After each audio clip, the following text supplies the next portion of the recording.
नमस्कार दोस्तों, मैं राकेश वर्मा आप सभी का स्वागत करता हूँ आपके अपने परिवार एसएन गुरुकुल पर। दोस्तों, लगातार एक से एक महारथी फर्जी शिक्षक जो है वो पकड़े जा रहे हैं, उनके बारे में खबरें आ रही हैं, नाना प्रकार के बहाने लगा कर के वो भाग जा रहे हैं। जैसा कि पूर्व में मैंने बताया था कि बहुत बीमार पड़ गए, मेडिकल लगा दिए अपना कि भैया हम बीमार पड़ गए, हम जा रहे हैं। बहुत लापता हो गए, विद्यालय गए, शाम में 5 बजे छोड़ के तो सुबह 9 बजे, क्या शाम में 5 बजे तक दूसरा दिन भी वो ना आए। दूसरको दिन आए, तीसरको दिन आए। हाथ पे गाल धर के प्रधानाध्यापक इंतज़ार कर रहे हैं कि भैया नयका शिक्षक आया काहे नहीं वो? काहे ला आ जाएगा? फर्जी था, भाग गया। इस प्रकार के जो है कारनामात जो है देखने को मिल रहा है, सुनने को मिल रहा है। और नया कारनामा आप सुन कर के हँसेंगे। हँसते-हँसते आप यदि खड़े होंगे तो गिर जाएँगे, बैठे होंगे तो पड़ जाएँगे और यदि सोए होंगे, आप कंबल ओढ़ करके वीडियो देख रहे होंगे और सुनेंगे जभी, तो आप हँसते-हँसते कंबल फेंक देंगे, इतना गर्मी आ जाएगा आपके शरीर में। ऐसा प्रकरण है। जानते हैं हुआ क्या? एक जगह प्रधानाध्यापक महोदय अपना नवनियुक्त शिक्षक को लेकर के गए थंब इम्प्रेशन मैच कराने के लिए डीओ ऑफिस। और वो शिक्षक वो गया एकदम कि देखते हैं वहाँ होता क्या है, क्योंकि जो चोरी करता है ना वो सीना चोरियों रखने का क्षमता रखता है। जो सही है उसको धक धक कर रहा है कि काज नहीं कुछ गलत निकल जाती तब हम छँटिए जाएंगे, और जो गलत है वो तो जान ही रहा है कि गलत है। वो गया गया वहाँ प्रधानाध्यापक के साथ, टेक्नीशियन साहब बुलाए, गया वो, थंब दिया, लीजिए साहब मिलाइए। एक बार किए, 2 बार किए, ले नहीं रहा है।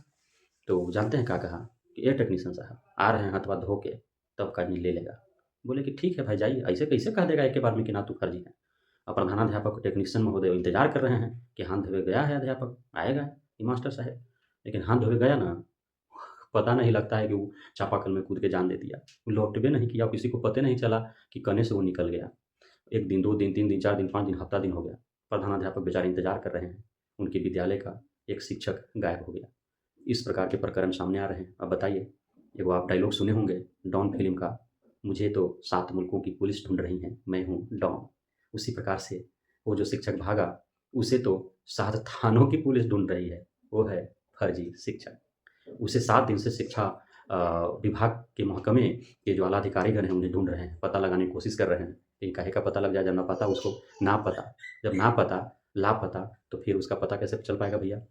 और वैसे एगो नहीं, हम तक आप तक जो है खबरें सब पहुँच ही नहीं पा रहा है। सैकड़ों, हज़ारों की तादाद में रोज़ाना छँट रहे हैं लोग, रोज़ाना घट रहे हैं लोग। इसीलिए जो है हाई कोर्ट और सुप्रीम कोर्ट में अभ्यर्थीगण जो दायर किए हैं याचिका, वो सही किए हैं। ऐसा नहीं है कि शिक्षक भर्ती रद्द हो जाएगा, परीक्षा फिर से होगा, ऐसा कुछ ना है। हाँ, मेरिट लिस्ट चूँकि औबंधिक दिए गए हैं, उसमें सुधार हो सकता है। तो उसमें सुधार होगा, जितने लोग फर्जी छँट रहे हैं, डॉक्यूमेंट वेरिफ़िकेशन में छँटे, काउंसलिंग नहीं हुआ, नियुक्ति पत्र नहीं लिए, नियुक्ति पत्र लेकर के योगदान नहीं दिए, इस प्रकार से रोज़ जो भाग रहे हैं भगौड़ा शिक्षक, उन्हें कहा जा रहा है, भगौड़ा शिक्षकों की सूची जारी की जा रही है। तो इनके जगह पर जो है नए जो योग्य और सफल अभ्यर्थी हैं, सही अभ्यर्थी हैं, उनका हो जाएगा तो भला होगा, अच्छा होगा। बीपीएससी टीआरई 1 में और टीआरई 2 में भी। इस प्रकार की जो है वो कारनामे देखने को मिल रहे हैं। अब बताइए कि जो इतना बीपीएससी आयोग जो है अपना पेट थपथपाया, और केक काटे गए और पार्टियाँ मनाई गई कि इतने बड़े भर्तियाँ को जो है सफलतापूर्वक बेहद ही पारदर्शी तरीके से बिना किसी दाग के और उन्होंने संपन्न करा लिया। अरे वो दाग कितना बेदाग था, वो तो अब समझ में आ रहा है। शिक्षा विभाग ने खोला बीपीएससी आयोग का पोल, खोला नहीं, अब शिक्षा विभाग जो है जाँच करवा रहा है। अब शिक्षा विभाग जब जाँच करवा रहा है, तो भाई अब तो जो है सब कुछ समझ में आ रहा है। अब इसमें अभी कैसे, अब माने इतना हूँ कहने से आदमी गया है, जब इतने बड़े पैमाने पर जब फर्जीवाड़े देखने को मिल रहे हैं, इतने भारी तादाद में जब फर्जी शिक्षक पाए जा रहे हैं, दूसरे के बदले में दूसरा कोई शिक्षक बन जा रहा है, अयोग्य शिक्षक बहाल हो जा रहे हैं, और ये कहने से भी लोग जो है वो चूक जाएँगे कि गड़बड़ी नहीं हुई होगी, लेन-देन का मामला नहीं हुआ होगा। क्यों? कहेंगे ही, क्यों नहीं कहेंगे? कैसे भाई, जब तुम थंब इम्प्रेशन लिए, क्यों नहीं हर सेंटरों पर थंब इम्प्रेशन लिया गया? तुम बहुत जो है अपना पीठ थपथपा लिए कि बहुत पारदर्शी तरीके से और सफलतापूर्वक जो है एग्ज़ाम कंडक्ट कर लिए, इसको सफलतापूर्वक कहते हैं। बेटी के बारात था कि कुछ लोग नहीं भी खाएँ तो मटिया दिए कि चलो लड़की के बात था, किसी के क्या कहें? हैं? परीक्षा लिया है, भर्ती परीक्षा, अब इसमें जो है वो सैकड़ों सेंटरों पर जो है वो थंब इम्प्रेशन टेस्ट ही नहीं हो पाया। किसी दिन हुआ, किसी दिन नहीं हुआ, और उसके बाद आप सफलता की राह अलाप रहे हैं। ये कहाँ, क्या है? शिक्षा विभाग जो है और बिहार सरकार गांधी मैदान में भव्य आयोजन, भव्य समारोह का आयोजन कर और पूरे देश भर में खुद का ही खुद से पीठ थपथपा रहा है, क्या है ये? और जब आप उस सच्चाई के गर्त में आप जा रहे हैं, शिक्षा विभाग खुद से ही खुद का पोल खोल रहा है। 1,20,000 TRE-1 में मेरिट लिस्ट दिए गए। उसमें 1,10,000 औपबंधिक नियुक्ति पत्र लिया अभ्यर्थियों ने।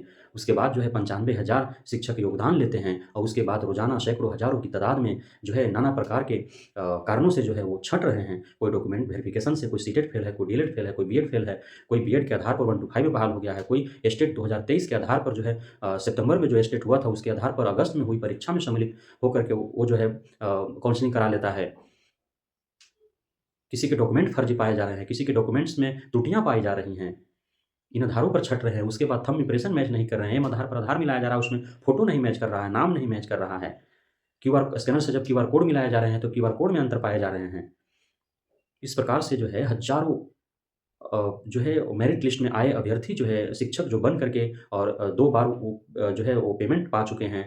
हज़ारों करोड़ रुपया का जो है हमारे बिहार सरकार के राजस्व को चूना लगा चुके हैं और वैसे अभ्यर्थी पाए जा रहे हैं। और टीआरई 1 में इतनी भारी तादाद में, टीआरई 2 में भी अभी तो बाकी है, अभी तो एक ट्रेलर चल रहा है, फ़िल्म अभी बाकी है। पहले टीआरई 1 फिर टीआरई 2 और फिर नियोजित शिक्षक।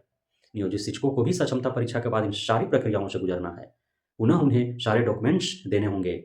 पूर्व में जमा किए डॉक्यूमेंट्स को अभी जो आप सक्षमता परीक्षा के बाद जो डॉक्यूमेंट देंगे, वो सारा मिलान किया जाएगा। आपका जो बीएड होगा, जो ग्रेजुएशन होगा, जो पोस्ट ग्रेजुएशन होगा, उसका जो है यूजीसी से जाँच करवाया जाएगा आपका। आपने जो दिव्यांगता प्रमाण पत्र पूर्व में दिया, जो अभी जो देंगे उसका जाँच होगा। आपने यदि जातिगत या अन्य आरक्षण का लाभ लिए होंगे, उसका जाँच होगा उन प्रमाण पत्रों का जिसके आधार पर आपने आरक्षण का लाभ ले रखा है। उसके बाद आपका थंब इम्प्रेशन टेस्ट होगा। आम आधार से आपका भी एम आधार से आपका आधार, इतिहास, भूगोल खंगाले जाएँगे और क्यूआर स्कैनर से आपका भी सारे क्यूआर कोड को जो है जाँच किए जाएँगे, मैच किए जाएँगे।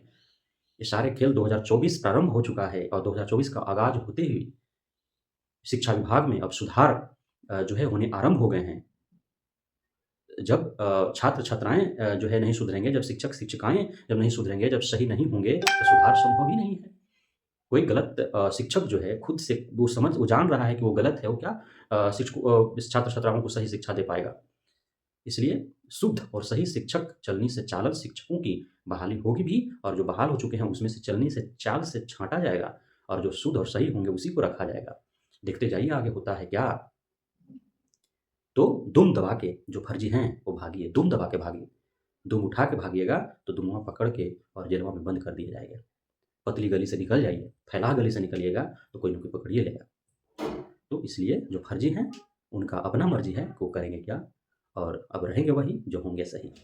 बहुत-बहुत धन्यवाद आप सभी साथियों का हमारे साथ जुड़े रहने के लिए, बने रहने के लिए, हम पे इतना प्यार देने के लिए और भरोसा बनाए रखने के लिए। जय हिंद।